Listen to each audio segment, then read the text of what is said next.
Psychology of music. Ever catch yourself humming to a baby? You're not just being cute. Right. You're tapping into something ancient and deep. Interesting. We're diving into some fascinating research on the surprising connections between a baby talk, tango, and the deep history of music. Wow. Okay. With insights from this book called Psychology of Music and Development. Yeah, get ready to rethink what you thought you knew about why music exists. Okay. It's more than just catchy tunes, right? It's something deeper. Okay, so let's unpack this a little bit. Sure. We usually think of music as structured, right? Melodies, harmonies, the works. Yeah. But this book says it's deeper than that. Right. And it introduces this idea of musicality. Think of it as the soul of music. Okay. Present even without a formal composition. So like how we instinctively experience and interact with the world through sound. Exactly. And one of the places that they're finding this is, surprisingly, in baby talk. Wait, are you saying there's a musicality to how we talk to babies? Yes. Even if it doesn't sound like Mozart? Exactly. Yeah. Researchers analyzed recordings of parents and infants. Wow. And found it's not just gibberish. Yeah. They discovered specific rhythmic and melodic patterns. Interesting. Almost like a musical score. Wow. Hidden in the way parents communicate with their little ones. So it's not just adorable, it's actually sophisticated. It is. I knew my nephew was onto something. It goes even further than that. Okay. Parents naturally employ musical techniques completely unconsciously. Wow. Like, for instance, rubato. What is that? Think of a tango dancer. Right. Where they speed up and slow down to create that sense of drama. Oh, yeah. Parents do this naturally with babies. So those dramatic pauses before I ask for another bite of mashed banana. Exactly. That's pure tango. You're a natural. This isn't just a fun fact, though. Yeah. This book proposes that this early musicality in our interactions could be fundamental to how we experience and appreciate music. Okay. And maybe even other art forms Wow. throughout our lives. You're blowing my mind here. It's fascinating stuff. Are you suggesting that those silly songs and goofy voices that we use with babies could be shaping their brains to one day appreciate the complexities? It's possible. Of, say, a Philip Glass composition? Maybe not Glass specifically, but you're on the right track. The idea is that these early exchanges are like boot camp for our brains. They're teaching us to grasp the fundamental elements of music. Timing, emotional contours, those patterns that make sound meaningful.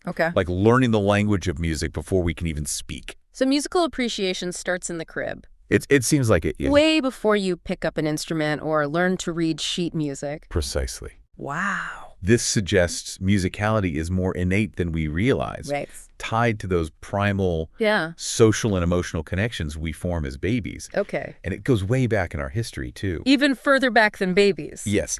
The book delves into how anthropologists believe early humans might have used music and rituals together as a way to cope with stress and build community. That's fascinating. Yeah. Music as prehistoric stress relief. It's an interesting idea. Tell me more. Imagine a group of early humans huddled around a flickering fire. And the darkness beyond, holds all these unknown dangers.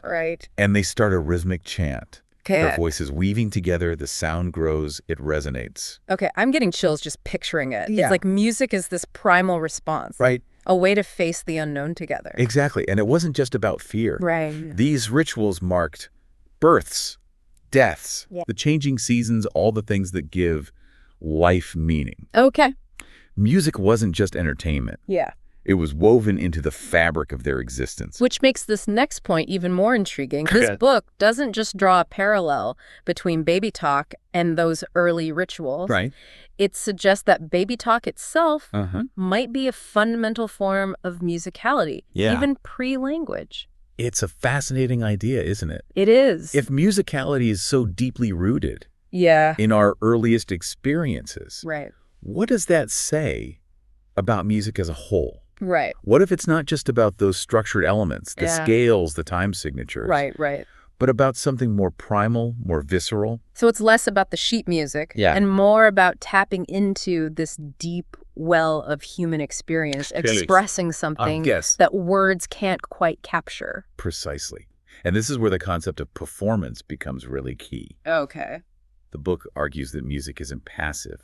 It's not just something you listen to. Right. It's something you actively engage with, yeah, both as the performer and the listener. Like how a jazz musician might improvise. Yes, yeah. Pouring their emotions into each note. Exactly. Or how a crowd at a concert becomes part of the performance, feeding off the energy. Exactly. It's about embodying the music. Okay. Think about how you catch yourself tapping your foot or humming along to a song you love. Right. That's you participating in that musical conversation. And speaking of conversation, remember that rubato we talked about? Yes. The expressive timing, the pauses, the sudden bursts of energy? Yeah. It's like those subtle variations are like the punctuation marks, adding layers of meaning and emotion. Think of it like the difference between reading a list of words and hearing those same words spoken with feeling. With emphasis. Okay. It's the rubato that brings the music to life, makes it breathe. Okay, that's a mind-blowing way to think about it. It is interesting. And it connects to something else I found fascinating in here. Okay. This book uses a really cool example of cultural transmission through music. And guess what it involves? Tango. Ah, yes. They analyzed recordings of different tango singers performing the same song, Milena. Interesting. Focusing on their use of rubato. So same melodies, same lyrics. Yes. But each singer brought their own unique flavor. Precisely. They found that each singer used subtle variations in timing, emphasis, and phrasing. Wow. To create their own interpretation. Okay. Their own emotional fingerprint on the song. Wow. And even more interesting, they found similarities in the rubato patterns. Really? Used by singers from different generations. Wow. Suggesting that these techniques were being passed down, evolving within the tango tradition. It's like a secret code embedded in the music. Yeah. Passed down through generations of tango masters. Right. It makes you wonder what other subtle musical conversations are happening all around us. It's not just tango, of course. Right. This idea of cultural transmission through performance, this passing of the torch, it's present in every musical genre you can think of. Yeah. It's a living history of human expression. And to think, it all circles back to those early parent-infant exchanges. Yeah. The building blocks of our relationship with music. Right. Those aren't just lullabies. Right. They're echoes of something ancient and profound. The book takes us back to those early human rituals we were discussing earlier. Okay. It suggests a fascinating link between those rituals and the way parents interact with babies. Okay. Remember how parents use these exaggerated tones, these playful rhythms? Yeah. This book suggests those same elements might have been crucial in the rituals of our ancestors. Hold on. Yeah. Are we saying those ancient rituals had a similar vibe to a modern-day nursery rhyme? Think about it. Okay. Those rituals often involve music and dance, just like those playful exchanges between parent and child. Yeah. And they served a similar purpose to create connection, regulate emotions, help make sense of a world full of unknowns. So it's not just about shaking a rattle. It's about shaking off the fear of the unknown. Yeah. About finding comfort in those shared rhythms and melodies. Exactly. And just like those parent-infant exchanges are full of playful exaggeration, those early rituals might have used similar techniques to amplify emotions, to create a powerful shared experience. Okay. Picture a group of early humans gathered around a fire, their chants growing louder, their movements more frantic. Wow.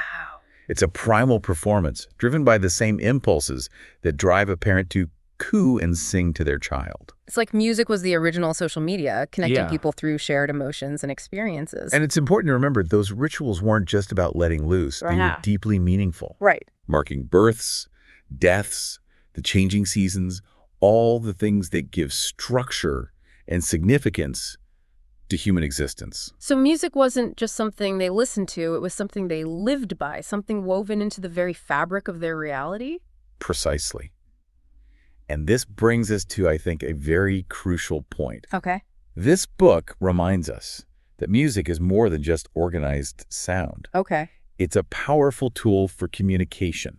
Right. For expressing those things that words can't quite capture. Right. It allows us to tap into something deep within ourselves. Yeah. Something that connects us not only to each other, but to the larger rhythms of life itself. It's like music gives us a direct line to our emotions, both as individuals and as a species.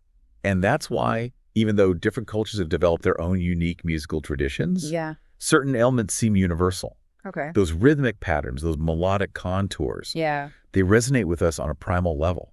Yeah. It's like music is a language we all understand. Wow. Even if we don't speak the same dialect. So those seemingly simple exchanges between parent and child, they're not just cute moments, they're shaping our understanding of this universal language. It's mind-blowing. It really is. And it makes you appreciate the incredible power of music. Yeah. It's not just entertainment.